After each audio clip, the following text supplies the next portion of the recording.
Lecture 1 क्या start करना है? Solid geometry.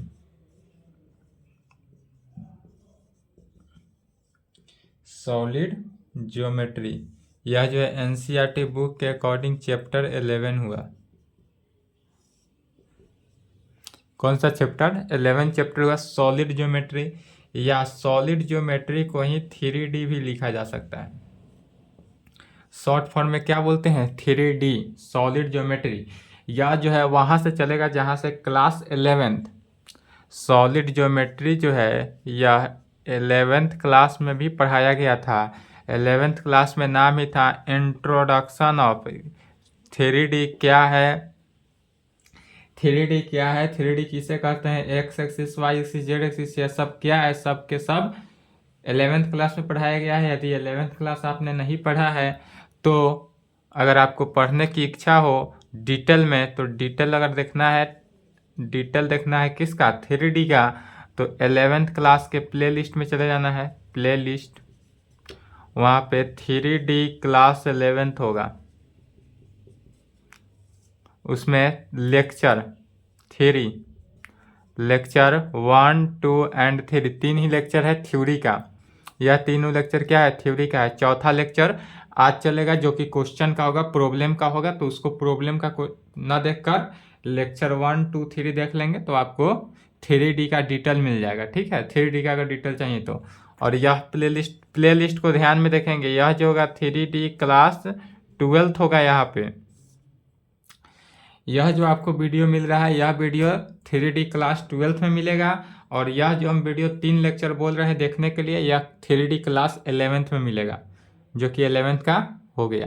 प्ले लिस्ट का नाम देख ले, दोनों का सेम ही है, सिर्फ क्लास का अंतर है।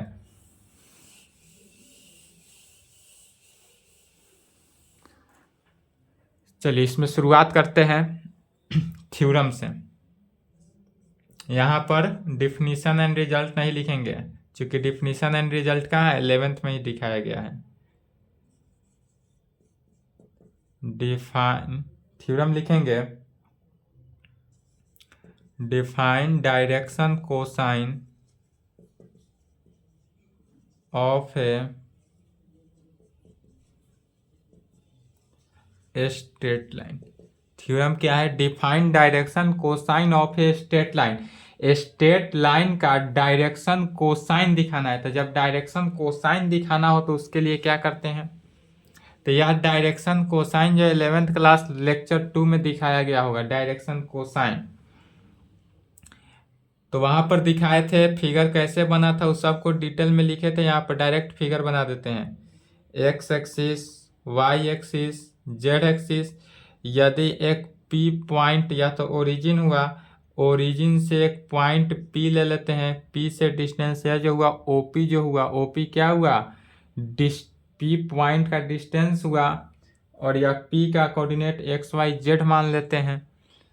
अब देखेंगे तो एक्स एक्सिस से पी के बीच का जो एंगल बना, इस एंगल को क्या करेंगे? अल्फा मानेंगे। फिर पी पॉइंट से वाई एक्सिस के बीच का जो एंगल बना, इसको बीटा मानना है। और जो पी पॉइंट से जेड एक्सिस के बीच का कोण बना, यह गामा मानेंगे। तो यहाँ पर कौन क्या क्या माने? Alpha, beta, gamma. अल्फा किस कंडीशन में? तो एक जो पॉइंट पी को एक्स एक्सिस पे लेता हो इसे अल्फा माने, पॉइंट पी जो है वह वाई एक्सिस तक लिया उसको बीटा माने, और जो पी पॉइंट जेड एक्सिस तक को कर किया उसको गामा मानेंगे। यह सब तीनों एक्सिस जो है आपस में क्या होता है? परपेंडिकुलर होता है। यह सब 11th में बताया गया था। तो चलिए इसी को लैंग्वेज में लिख रहे हैं, जो फिगर बनाए फिगर को लिख रहे हैं। क्या कहेंगे? If A straight line OP, यह जो है ओपी, ओ से पी का बीच का डिस्टेंस जो है यह क्या है? स्ट्रेट लाइन है। Makes an angle alpha beta gamma with x axis, y axis and z axis. यह जो हुआ अल्फा बीटा गामा एक्सिस जो हुआ वह कैसा हुआ? X axis, y axis and z axis पे हुआ, एंगल बनाया। बनाता है देन तब उस कंडीशन में एक्स अल्फा एंगल से क्या बना कॉस अल्फा, बीटा एंगल से क्या बनता है cos beta, and gamma angle से क्या बना कॉस गामा। तो cos alpha cos beta and cos gamma, और इसी को क्या बोलते हैं आर कॉल्ड, यह जो हुआ डायरेक्शन कोसाइन, इसी को डायरेक्शन कोसाइन बोलते हैं। तो डायरेक्शन कोसाइन किसे कहते हैं, और इसको डायरेक्शन कोसाइंस एस लगा देते हैं, डायरेक्शन कोसाइंस, डायरेक्शन कोसाइंस हुआ। और यह जो डायरेक्शन कोसाइन हुआ किसका ऑफ दैट लाइन, इस लाइन का डायरेक्शन कोसाइन हुआ। किस लाइन का, तो स्ट्रेट लाइन का, ऑफ दैट लाइन। यह जो हुआ यह लाइन का direction cosine, that line OP, हमारा लाइन क्या था OP, and are denoted by, और इसको कैसे डिनोट करते हैं डायरेक्शन कोसाइन को, तो एल एम एन से, डायरेक्शन कोसाइन को एल एम एन से डिनोट किया जाता है। तब यहाँ पर क्या हो गया एल का वैल्यू 10 कह सकते हैं, L is equal to cos alpha, M का value cos beta and N का वैल्यू कॉस गामा। एल का वैल्यू कितना हुआ कॉस अल्फा, एम का value cos beta and N का value cos gamma. Direction cosine समझ गए, यहां तक लिखेंगे।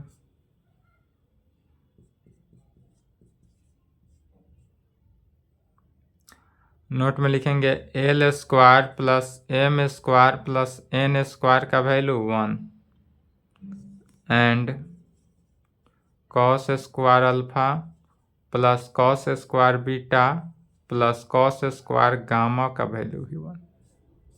यहां तक लिखें।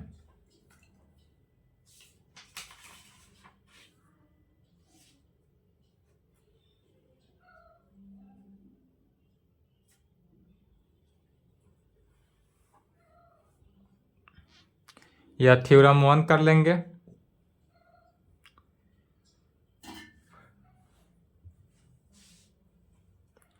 चलिए दूसरा थ्योरम लिखेंगे।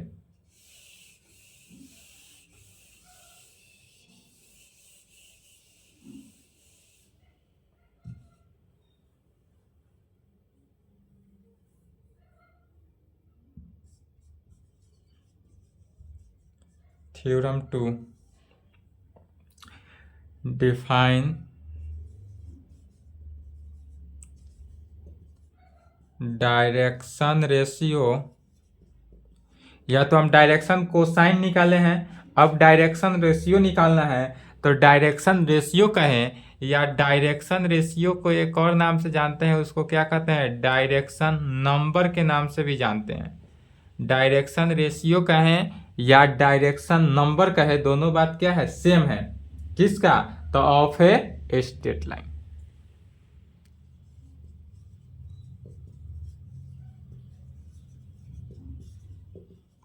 अभी जो निकाले हैं थ्योरम 1 में वह क्या निकाले हैं डिफाइन डायरेक्शन कोसाइन, यह निकला है डायरेक्शन कोसाइन। अब निकल रहा है डायरेक्शन रेशियो, डायरेक्शन रेशियो कहे या डायरेक्शन नंबर कहे, जो भी कहे उसको अप्लाई करना है।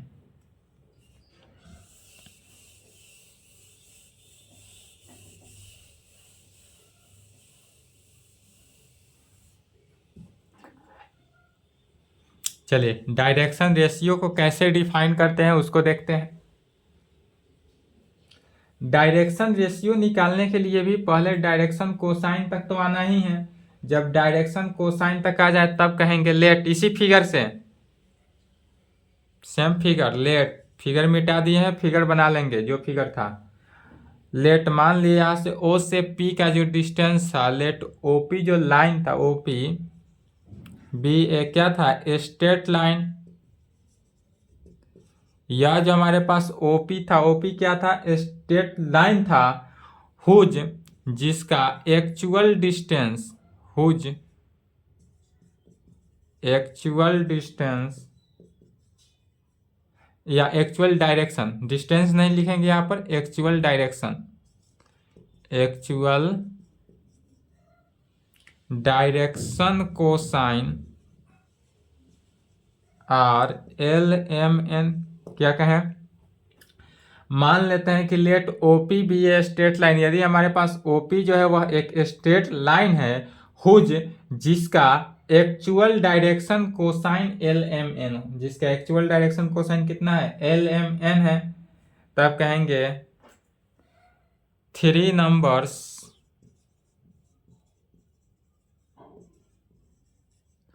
ए B C which are proportional to actual direction cosine LMN is called direction ratios of that line।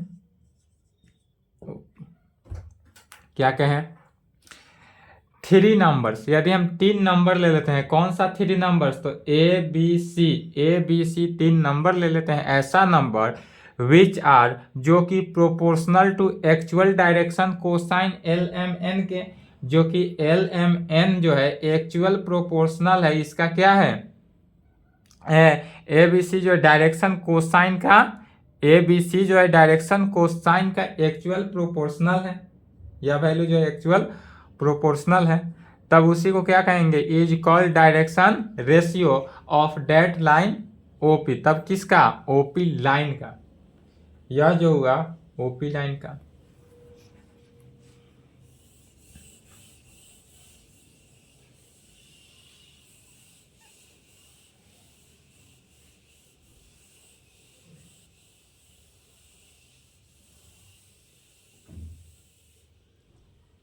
तब कह सकते हैं 10।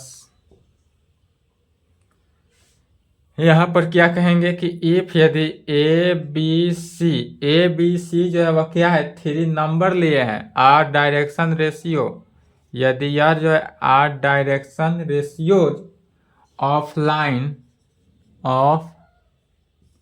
लाइन ओपी, देन यदि कहें if A B C are direction ratios of line OP, then यदि OP line का direction ratio जो है ए बी सी हो, तब उस कंडीशन में direction cosine by direction ratio is equal to M by B is equal to N by C. यह जो है एल एम एन क्या है, तो एल एम एन जो है डायरेक्शन कोसाइन है, और ए बी सी क्या है, तो डायरेक्शन रेशियो है, और यह किसके इक्वल होगा, तो दिस इम्प्लाइड कह सकते हैं कि L by A M by B N by C is equal to, और यह इक्वल टू है किसके, तो रूट अंडर डायरेक्शन रेशियो अर्थात L square plus M square plus N square, और इसका वैल्यू कितना होता है 1, जस्ट नोट पॉइंट में लिखे थे, divided by root under A square plus B square plus C square. This implied, इसी को कहा जा सकता है कि L by A is equal to M by B N by C is equal to 1 by, क्या लिखे 1 बाई, चूंकि रूट अंडर चूंकि L square plus M square plus N square का वैल्यू 1 होता है, तो इसलिए 1 लिखेंगे, root under 1 is equal to 1 divided by root under A square plus B square plus C square, L square M square N square का value 1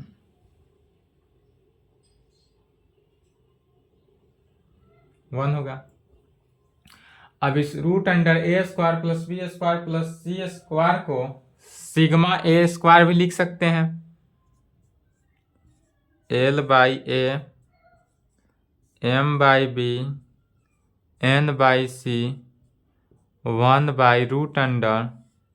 अब पूरे A square plus B square plus C square को sigma के form में क्या लिखेंगे, sigma A square. पूरे term को ना लिखकर सिग्मा ए फर्स्ट वाले टर्म को स्क्वायर में लिखा जा सकता है, इसलिए एल का वैल्यू कितना हो गया, a/√अंडर सिग्मा ए स्क्वायर। एम का वैल्यू b/√अंडर sigma A square and N का वैल्यू c/√अंडर सिग्मा ए स्क्वायर। और यह जो निकला, यह क्या निकला, डायरेक्शन कोसाइन। यदि डायरेक्शन रेशियो दिया हो तब डायरेक्शन कोसाइन निकालने का फॉर्मूला।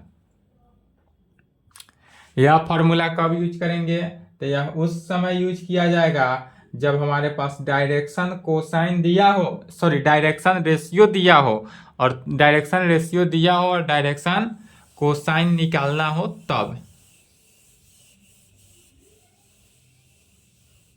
तो क्या कहेंगे, 10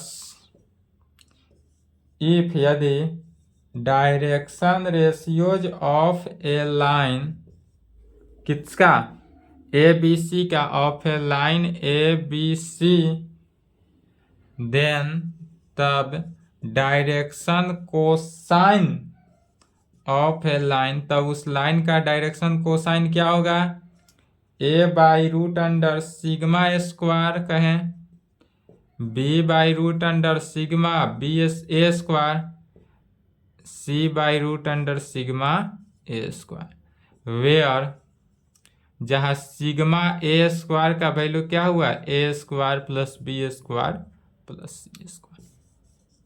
चलिए यहाँ तक लिखें।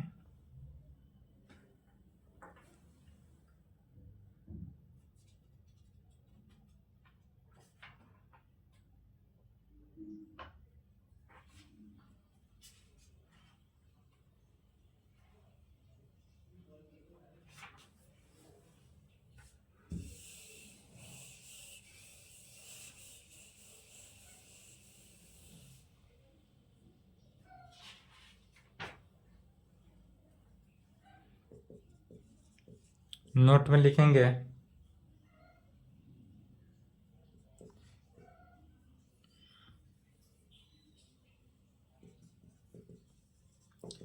Find the angle between two straight line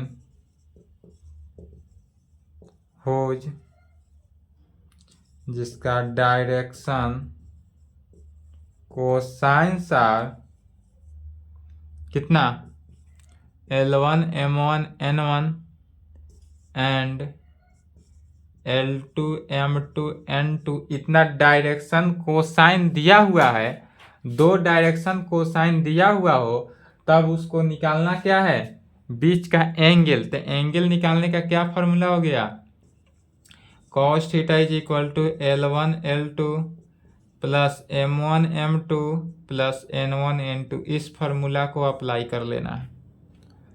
यदि यदि डायरेक्शन कोसाइन दी गिवन हो और उसके बीच का एंगल निकालना हो, तो एंगल निकालने का क्या फॉर्मूला हुआ, cos theta is equal to L1 L2 plus M1 M2 plus N1 N2 में।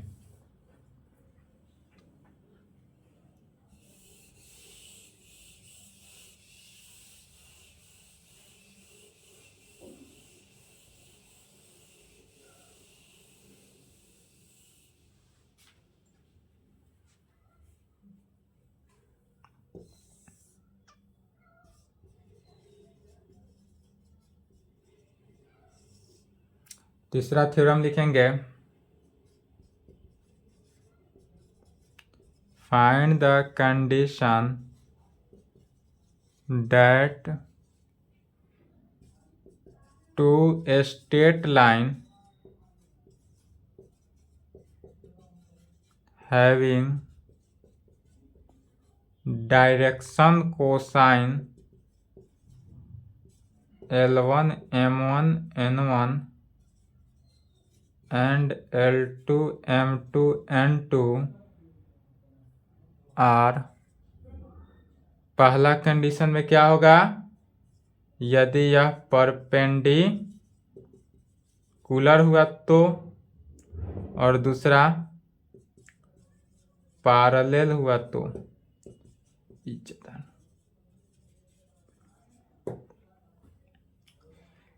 थ्योरम क्या है, find the condition that two straight line, दो अगर स्ट्रेट लाइन हमारे पास गिवन हो, ऐसा टू स्ट्रेट लाइन है जिसका कंडीशन निकालना है डायरेक्शन कोसाइन, जिसका डायरेक्शन कोसाइन एक में L1 M1 N1 दिया है एंड L2 M2 N2 दिया हुआ है, दो डायरेक्शन कोसाइन गिवन है, तब यह परपेंडिकुलर के कंडीशन में क्या होगा और पैरेलल के कंडीशन में क्या होगा, इसका क्या बताना है, कंडीशन बताना है। चलिए, तो कंडीशन बताने के लिए सबसे पहले कहेंगे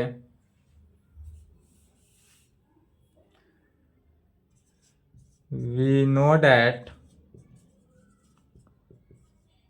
if theta be the angle between two lines having direction cosines L1 M1 N1 and L2 M2 N2 then, तब यहाँ पर क्या कहेंगे, वी नो डैट, चूंकि हम जानते हैं कि if theta be the angle between two lines having direction cosine, यदि दो डायरेक्शन कोसाइन अपने पास रखता है तब उसके बीच का एंगल, नोट पॉइंट में cos theta is equal to क्या होता है, cos theta is equal to L1 L2 plus M1 M2 plus N1 N2, यह होता है, हम जानते हैं, we know that.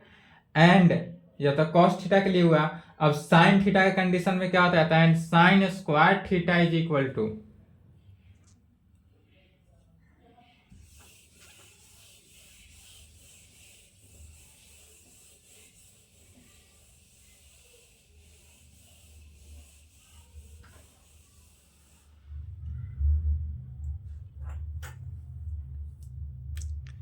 And sine square theta is equal to, यहाँ कॉस थीटा के लिए होता है, यहाँ साइन स्क्वायर थीटा के लिए होता है, तो sine square theta is equal to L1 M2, ध्यान से देखेंगे, L1 जो है, L1 को M2 के साथ, L1 M2 माइनस M1 को L2 के साथ, तो क्या कहेंगे, L1 M2 minus M1 L2 का whole square plus M1 N2 minus N1 M2 का whole square plus N1 L2 minus L1 N2 का होल स्क्वायर, और इसको इक्वेशन नंबर 2 मान लेंगे। कॉस थीटा के कंडीशन में यह एंगल निकला, साइन स्क्वायर थीटा के कंडीशन में इस एंगल को अप्लाई करना। पहला कंडीशन क्या, किसका निकालना है, परपेंडिकुलर के लिए, तो पहला का आंसर लिखेंगे, कंडीशन फॉर परपेंडिकुलर,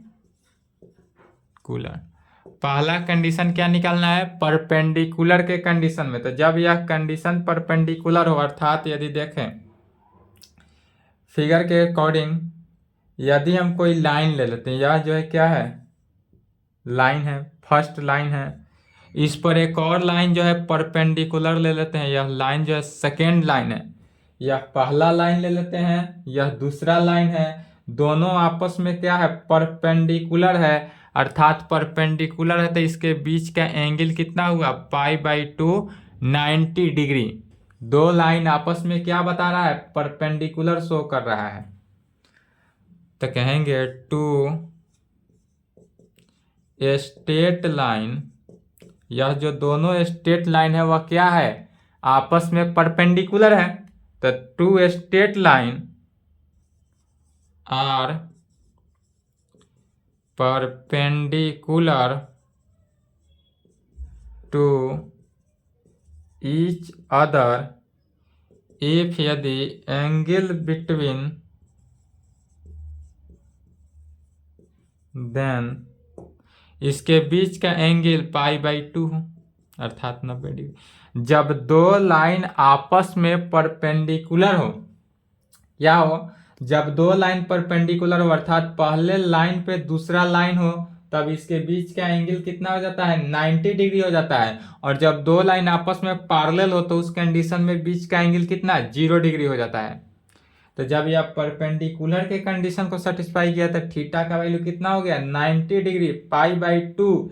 इसलिए कॉस थीटा कितना, 90 डिग्री। इसलिए कॉस थीटा का वैल्यू, तो कॉस 90 डिग्री का वैल्यू, कॉस 90 डिग्री किसके बराबर होता है, 0 के बराबर। तब कहेंगे हेंस इक्वेशन फर्स्ट से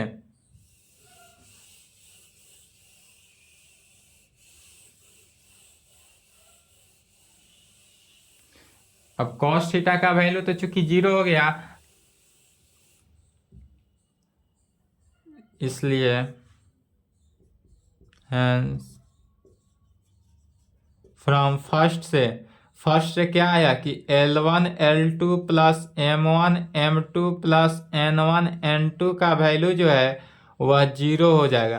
तो जब भी परपेंडिकुलर के कंडीशन में कहा जाए तो परपेंडिकुलर के कंडीशन में L1 L2 plus M1 M2 plus N1 N2 जो है वह किसके बराबर होता है, 0 के बराबर होता है। Which is the required condition for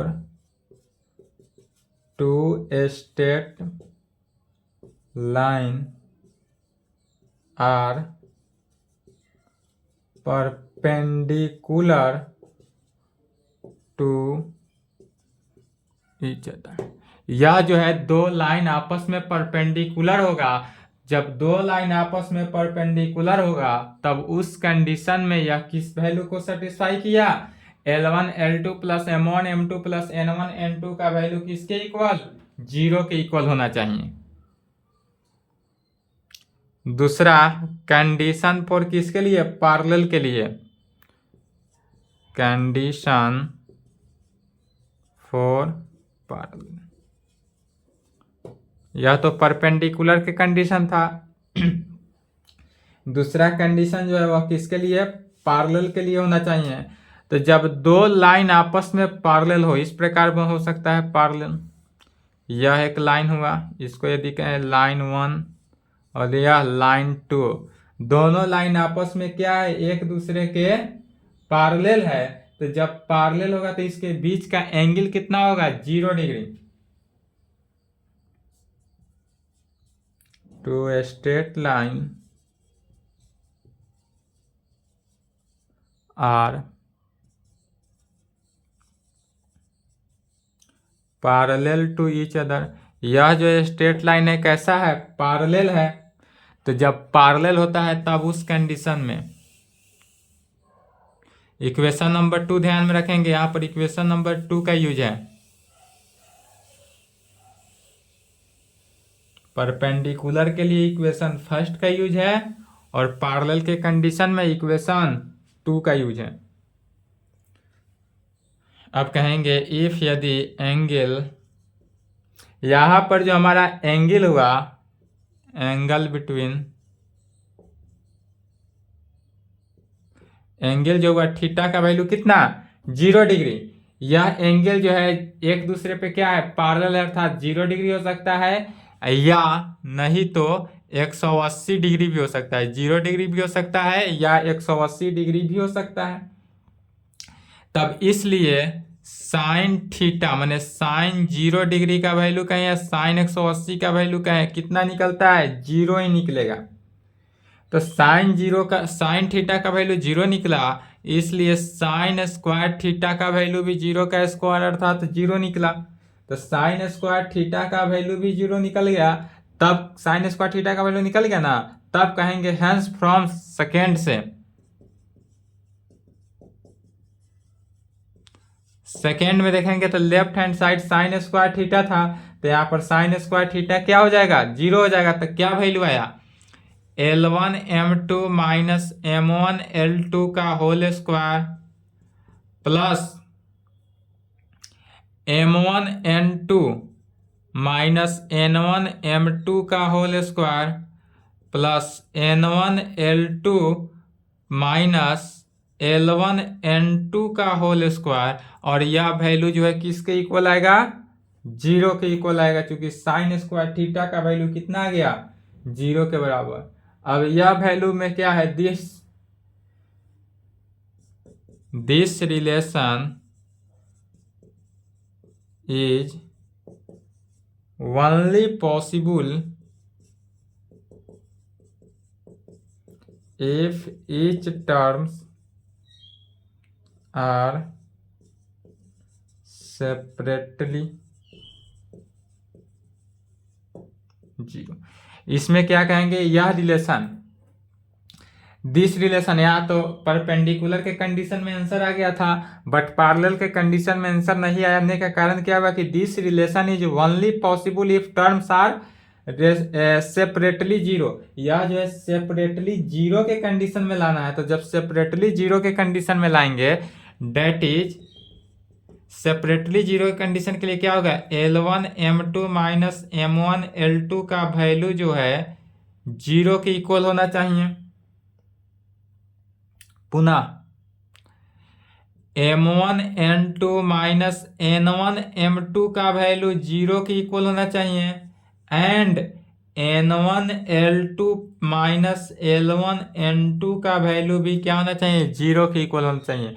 जब इस प्रकार से होगा, L1M2 माइनस M1L2 का value 0, M1N2 minus N1M2 0, and N1L2 minus L1N2 is equal to 0, तब यह जो है सेपरेटली 0 हुआ।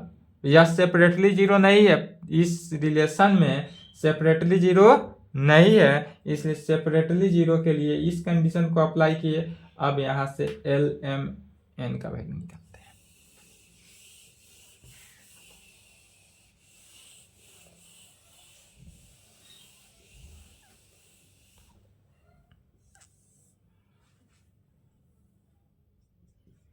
क्या कहेंगे? L1M2 is equal to M1L2 लिख सकते हैं।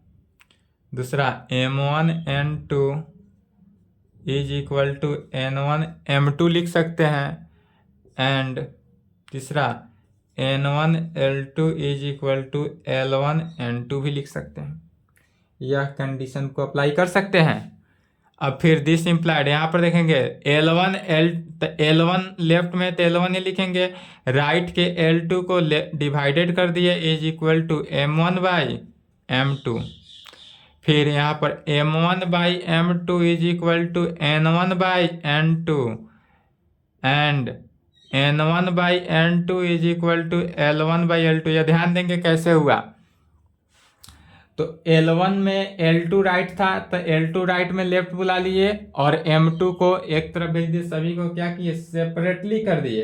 अब यहाँ पर देखेंगे कि L1 is equal to M1, M1 is equal to N1, and N1 is equal to N2।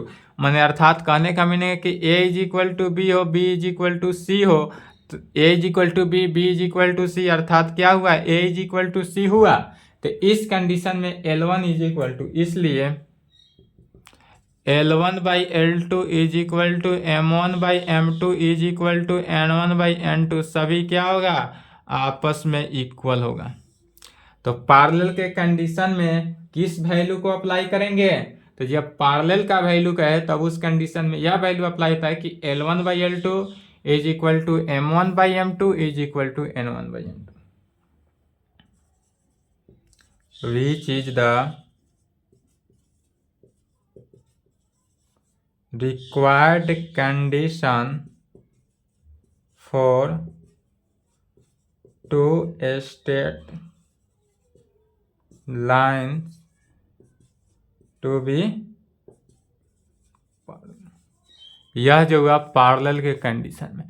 तो यहाँ तक कंप्लीट करें। आज की क्लास को यहीं पे संपन्न करते हैं, इसके आगे नेक्स्ट क्लास में।